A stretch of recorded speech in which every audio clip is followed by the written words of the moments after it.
Hi, good evening, everyone. Welcome to the our third or fourth, actually, live recording. This recording is meant for your session on Thursday, the 6th of April. So, yeah, obviously, just so that you know, this is Thursday, the 6th of April's recording. So tonight we're going to look at very, very briefly analytic philosophy or analytical philosophy, analytic actually. This philosophy was, or the school of analytic philosophy pretty much dominated the academic philosophy mostly in the UK and in the United States. So pretty much very common in the English-speaking world. It's sort of in opposition to continental philosophy, which is European philosophy, but it came about in the early 20th century and it was founded by George Moore and Bertrand Russell. And the whole concept of analytic philosophy came about when the two of them broke away from what was then the very dominant philosophy of the time of idealism.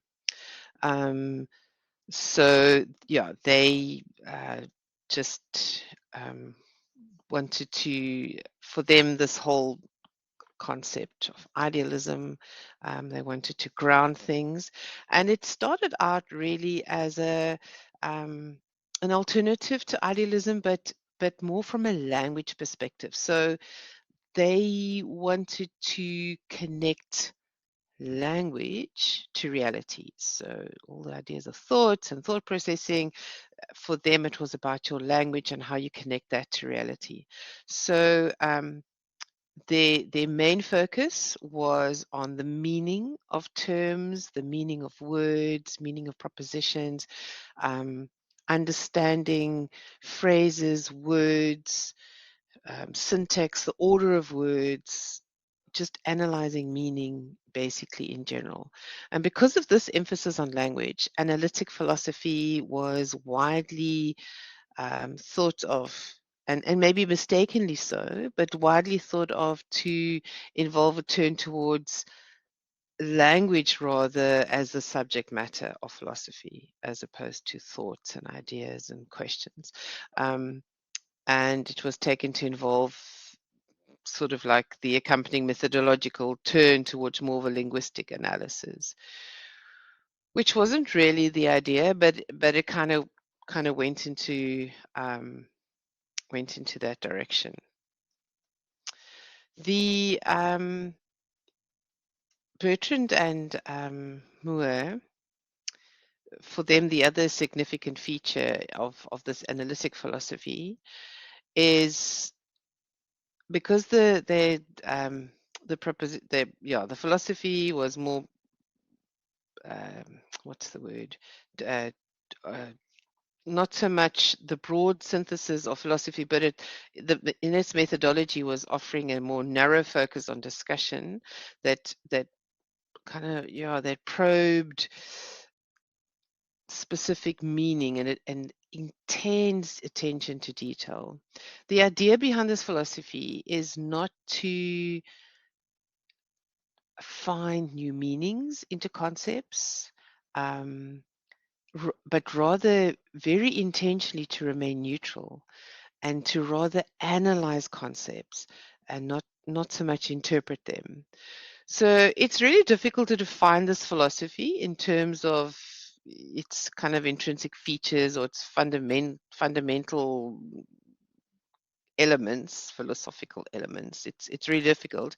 Um, but yeah, it was just really this turn against idealism, and a lot of other philosophies have developed out of analytic philosophy, which are a little bit more substantial. But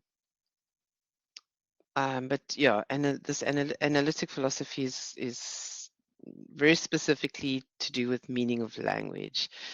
Um, consequently, it has always relied on it. How can I say? It's easier to look at this philosophy in contrast with others, and specifically idealism, and specifically traditional philosophy, and most definitely the classical continental or postmodern philosophy. The As I said, the main focus of this philosophy is to to analyze, not interpret. So basically, this philosophy leaves everything as it is. There's an attempt to uncover meaning and to maybe reveal conceptual errors, because that's what it's about. It's about what do these words actually mean, and to really just explore how terms are used. For education, to me, education analytic philosophy, I love to engage, and I think this is something we can look at in our collab on the 13th of April, is to look at what does the word teaching actually mean, and what does the word learning actually mean. And the really cool exercise to do is to get your definition of learning and teaching, and then to either add variables or remove variables, and to see, is it actually what you think teaching and learning is. Because um, a good question, or a good kind of like throwback for what is teaching. So if I ask you what is teaching and you give me a definition, it is, I don't know, let's just give a simple definition: imparting knowledge. um, so if you are teaching, as I am doing right now, on a recording that nobody is actually listening to right now, am I teaching? Um, would that still count as imparting knowledge, or would it still count as, am I still teaching? Or am I only teaching when I have an audience? Or am I only teaching, if we look at learning, the flip side of learning, and we say, okay, well, what is learning? And does teaching automatically imply learning? Does it mean that if I have taught you, you should have learned? Is there a situation where I could be teaching and you would not be learning? If I am teaching and no learning is happening, am I still teaching? So yeah, these are good philosophical questions that we can definitely, I think, will be great to engage with when we have our live collab on the 13th. The big slogan of analytic philosophy is, there's no attempt to change the world, only to make it clearer. And that is honestly analytic philosophy in a nutshell. It's uh, things are already there. The words are already there. Let's just make them clearer.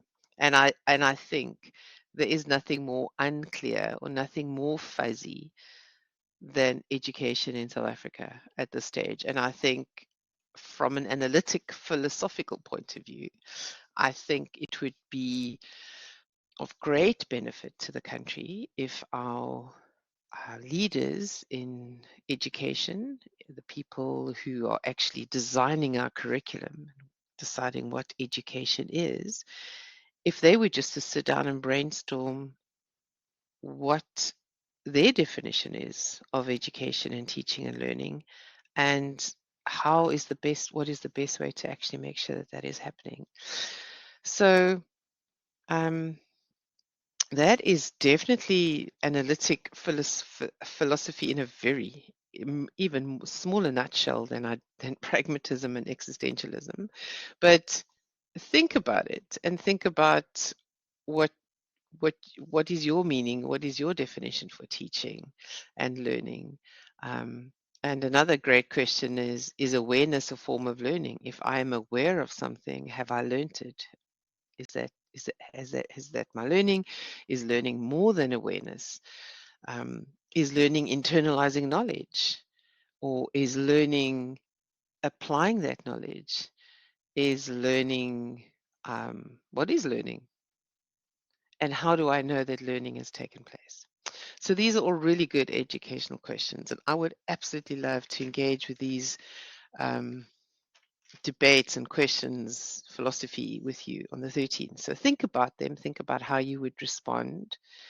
There's the old sort of like philosophical professor's question that gets asked in every single class of philosophy, and I'm sure those of you who are on the who are students on this course who have done philosophy in any other undergrad or postgrad, you would have had this question posed to you. So where does life start? So think about it. And I'm not going to say anything more, but just think about it. Where does life start? I know this got nothing to do with education and learning, although maybe it has. But think about, where does life start? And let's debate that with the Socratic dialogue on the 13th using good analytic philosophy. So this is honestly an incredibly short recording, but it's really was just to give you a taste of analytic philosophy. We're going to be focusing more on the continental philosophies going forward, looking at phenomenology and hermeneutics especially, and then also a bit of African philosophy, which I absolutely love. Yeah, not hasn't been well.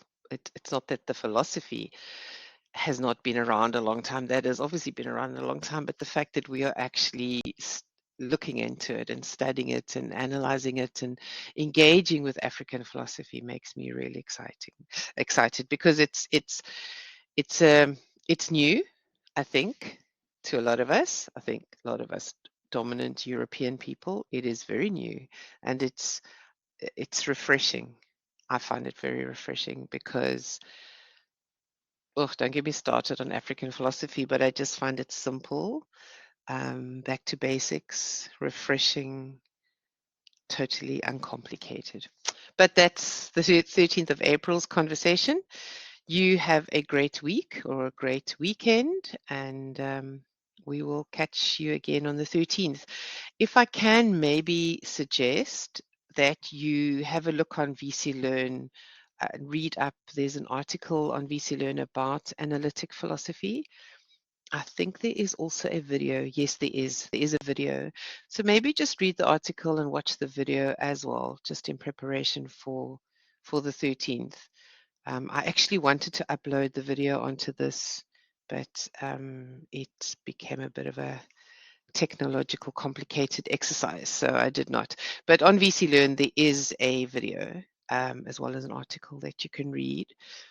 And then if you do get time to just kind of glance over continental philosophies and African philosophy, because we will definitely be discussing that as well on the 13th.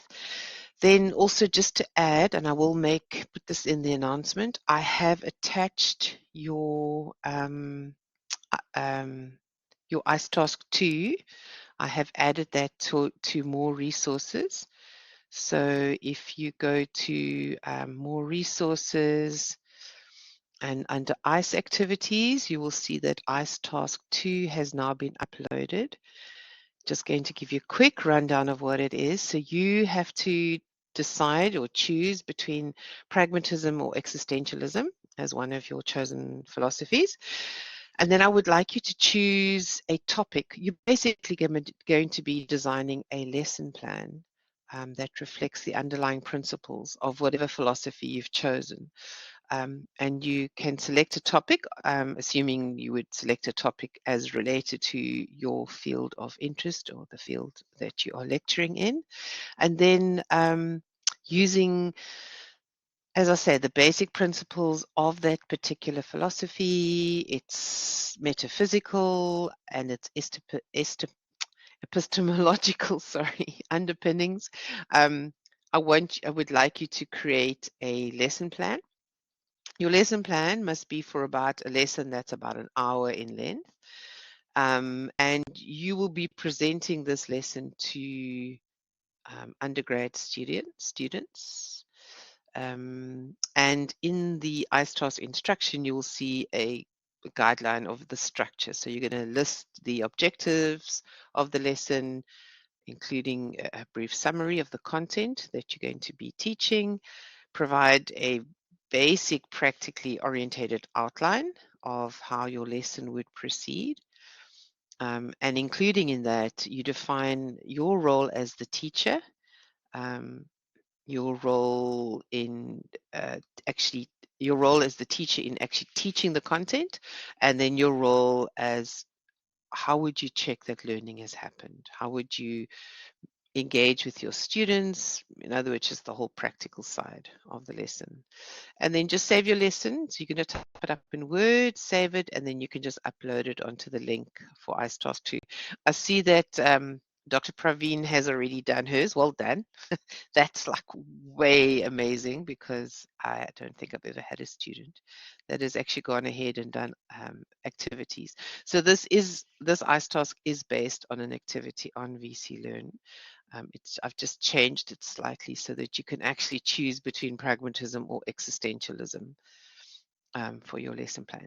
So that then takes care of ICE 2, and ICE 2 is due on the 17th of April. So you have more than enough time to put that together, and then just don't forget your ICE task 3, which, if you're only listening to this recording on the 6th, would already have been submitted. So great. Have an awesome day, week, weekend, and we will chat again on the 13th of April.